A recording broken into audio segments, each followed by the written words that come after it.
Human Rights Watch заявила, что права уйгуров и других турок-мусульман в оккупированном Китаем Восточном Туркестане продолжают нарушать и что эти преступления являются преступлениями против человечности. В течение прошлого года китайские официальные лица придерживались оскорбительной политики жесткого удара, ущемляющей права уйгуров и других тюркских мусульман, заявила Майя Ван, заместитель директора Human Rights Watch по Азии в пресс-релизе, опубликованном 31 августа.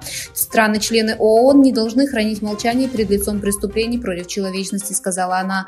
Оценка Human Rights Watch была проведена через год после того, как ООН опубликовала осуждающий отчет о нарушениях прав, совершенных правительством Китая в Восточном Туркестане.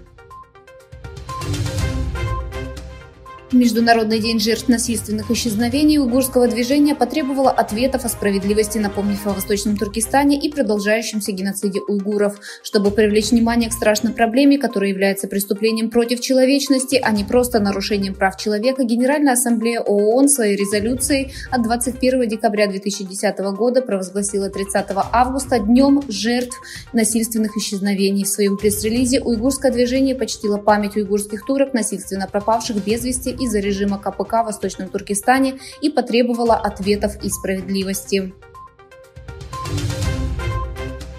Малайзия, Индонезия, Филиппины и Вьетнам отреагировали на новую карту Китая, заявив, что Пекин претендует на спорные территории. На карте, обнародованной Министерством природных ресурсов Китая 28 августа, спорные территории в Южно-Китайском море, на которые претендуют Малайзия, Вьетнам, Филиппины и Бруней, а также часть территории Индии, обозначены как принадлежащие Китаю.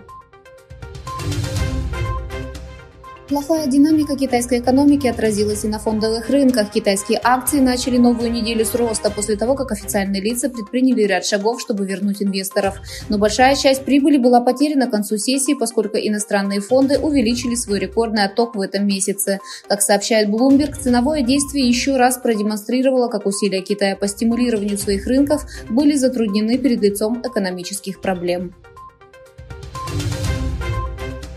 Министерство культуры, информации, спорта и молодежной политики Кыргызстана приняло решение запретить использование в стране китайского приложения TikTok. В заявлении министерства 30 августа 2023 года было отмечено, что приложение TikTok негативно влияет на умственное развитие и здоровье детей. Также сообщалось, что на приложение поступило большое количество жалоб от общественности, и их количество увеличивается.